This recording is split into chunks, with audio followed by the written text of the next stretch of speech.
Well, for some analysis, we're now joined by Professor Mammo Muchie, who's a Pan-African scholar at the Tshwane University of Technology.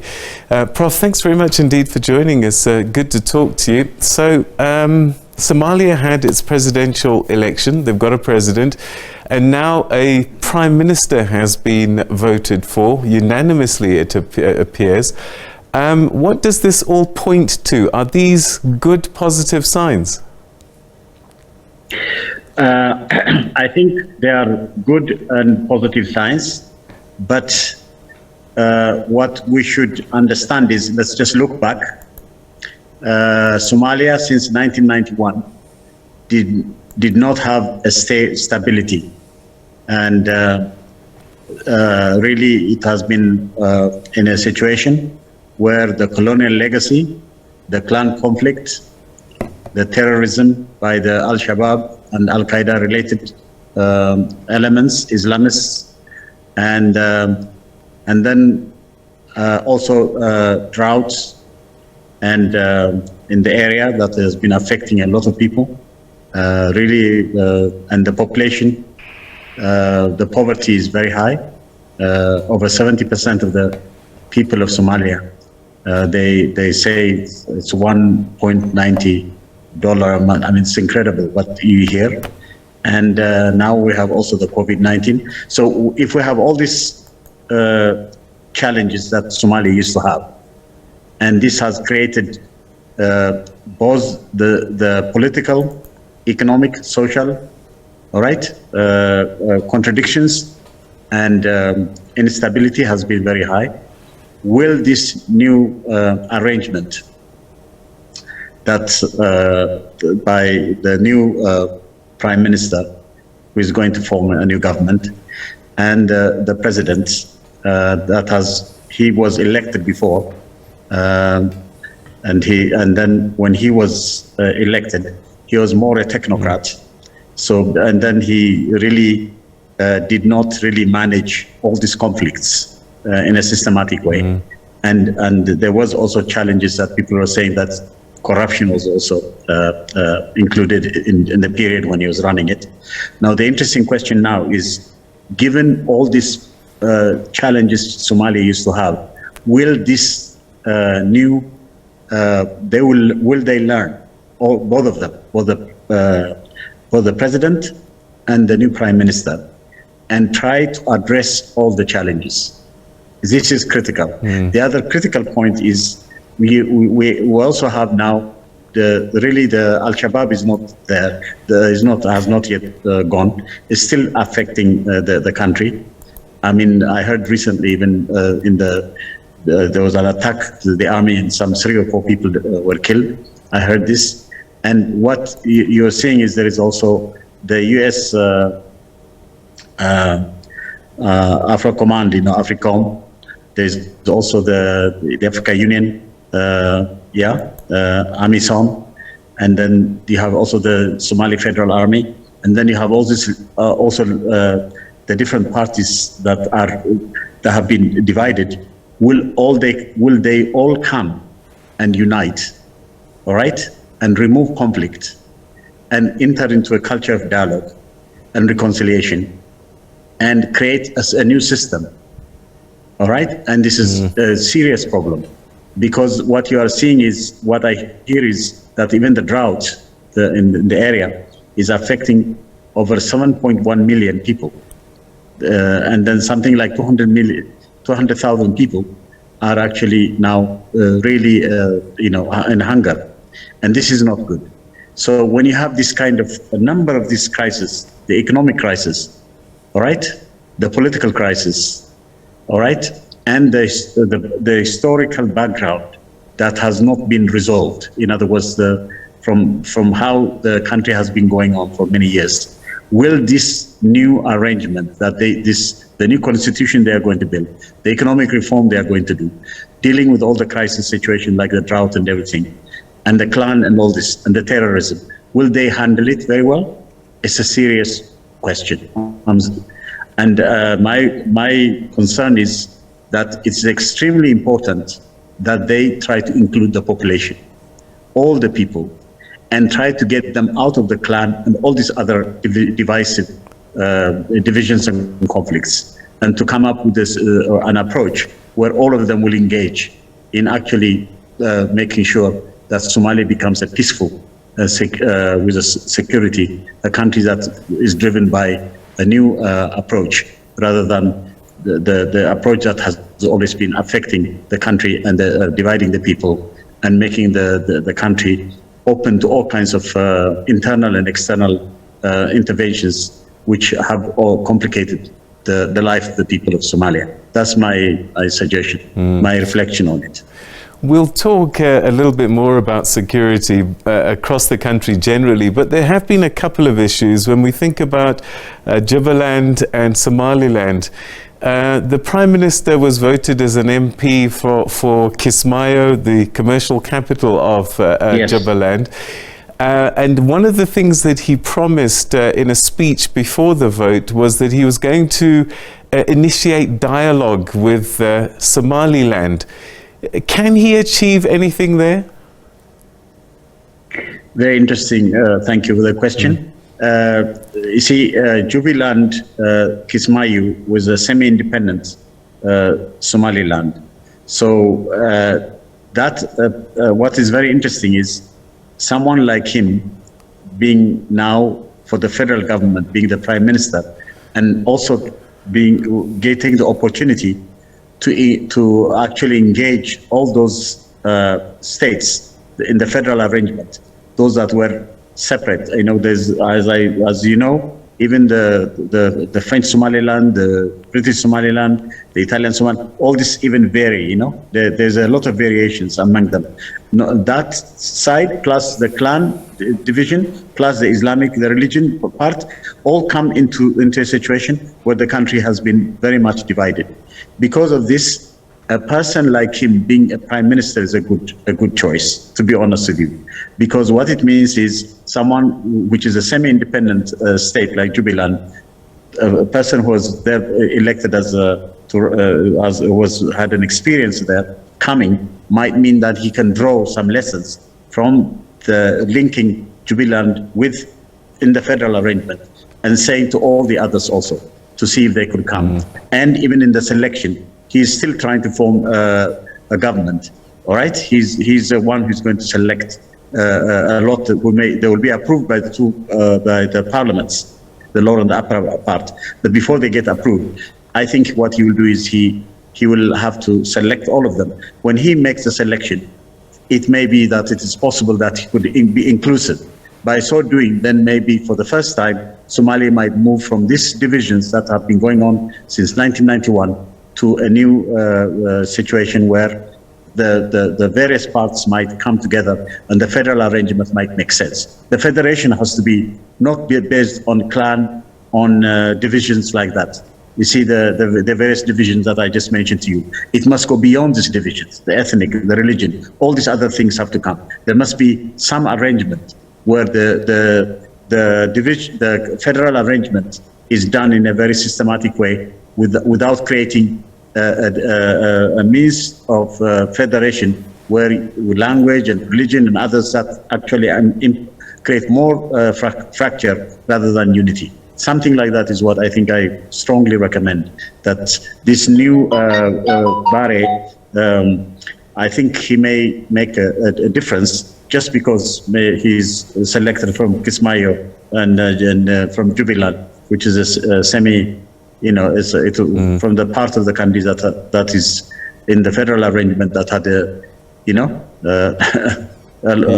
bit of separation. Thank you. Yeah. All right. I wonder, you talked a little bit about some of the challenges that he faced in his previous leadership roles, but by being voted unanimously by all 220 members of Parliament, this must be a vote of confidence for him, and this maybe could make his job easier if he chooses the right cabinet. Yes, I think the voting of the 220, I heard there was 275 parliamentarians, but the ones that attended when he was selected was the 220. And I heard the president, because he had a COVID problem and he was in the Middle East, that he wasn't there. Despite that, his absence, he supported him very strongly. And in Twitter he wrote, I saw. And I think what it means is the voting, what my reading of it is that is to inspire him, I think, to say, we would like you to come and we would like you to succeed. I think that motivation is what all the votes mean, that they did not, no one voted abstain, no one voted negatively, everyone voted positively to him to come, which means it's an inspiration. It's more inspirational to him, for him to achieve successfully a very good cabinet that he could set up, and then eventually try to bring the end to end this almost so many years from 1991 to now. All right, so many years of division. I think that opportunity now for him to exist, since they have supported him fully, he must not discourage them, and what they have done for him, he must remain very strongly active and contribute to empower the people, to serve the people, and not go for any challenges that always in Africa we have with the political leadership, which is corruption, many strange things that is happening in all parts of Africa. I think as a leadership quality that he should really draw from the support he gets is he should see it as a great inspiration for him to make a successful change. And this is a great opportunity for both the two leaders now, because the country has been going through many difficult times. If they now find a way, by including all the people and all the actors, all those that are in conflict, to come to reach a pattern of dialogue to make sure that the Somali difficulty can have ways to find solution, pathways. If they do that, this is an excellent opportunity that they are getting, and I think it's a positive. I see some positive developments that have come through this new change, and let's hope that Somalia will come to peace and security eventually. All right, we're going to touch on Ethiopia just now, but perhaps a final question. Where there are winners, there are losers. What happens now to Mohammed Abdullahi Mohammed now that he's a former prime minister? Does he just melt into the background, or might he agitate? No, but the good thing I saw about it is that Roble, the previous prime minister, who was also selected by the Farmajo, and then Farmajo, after he selected him, he also fired him. But now, the former prime minister supported now the new prime minister. He says, we will be there for you, we'll be together with you, and we'll definitely support you. That's what he said. So if the important question now you're asking, very critical, is people can say these things, will they act on it? If what he says, he practices it, then excellent. Meaning the former prime minister supports the new prime minister. But if he's just saying it diplomatically and not acting on it, then it can be a challenge. But let's hope that since he formally said it publicly, let's hope that he doesn't change his mind. And let's hope that he supports the new prime minister. And let's hope that now the two have been selected, and it's a formal selection and it was properly done. Because of that, now all we need to know is to find out is whether they will really perform well and good and deliver. And if they do that, I think the people should be with them, and all the parliament and all the different, the judiciary and the legislative and all these bodies must be together with them. And even the former ones that are lost should not blame them. Okay. They should be with them. That's my suggestion. All right. Our final thought takes us across the border to Ethiopia. And I just wonder what your thoughts are with the reports of more than 200 people, mostly ethnic Amhara, that were recently killed in an attack in the country's Oromia region. What's your reaction to these ethnic killings, and who do you think is behind them, and why? Thank you very much for asking me this question. I was very shocked, actually, to tell you that for this, massacre that happened in Welega, one of the area where they were killed, the sub-regional governor said that he was instructed to actually, by the Oromo regional government, to actually do the murder. He said it, he openly said it. I mean, and this was reported yesterday, and I was shocked to hear that, which means that what we are now seeing is who is doing it? Why are they doing this ethnic cleansing? This is not just happening only on this one. You said 200. Now what I heard is it's over 2,000. That's what I heard. I was very shocked. And some of the images they sent us, I'm sincerely telling you, it's very scary. And why is this ethnic cleansing happening? The ethnic federal arrangement, this is exactly what we're discussing about Somalia. We should really remove the ethnic apartheid federal arrangement. No. Language, all right? Religion, other divisions must be stopped.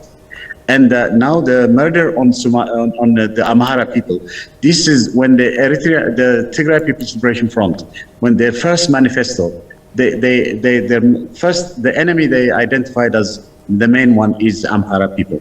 So this murder has been going on over 30 years. We don't even know how many people have been killed, to be honest with you. Real study must be done to find out. And what I am just strongly saying to all of you, I think, is I just simply said that there should be a call for candlelight vigil, kind appeal to all humanity in the world to join.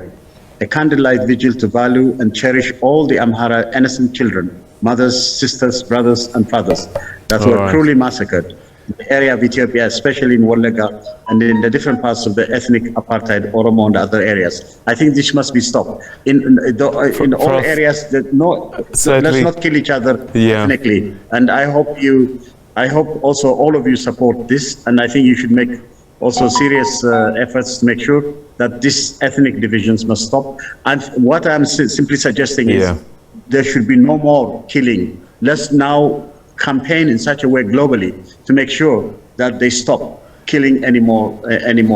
The expectation, people are saying that they want to kill more of them. So let's stop. Prof, I hope that please do everything you can to support. Thank you. We hope that certainly that people listen and take heed. Thank you so much indeed for joining us.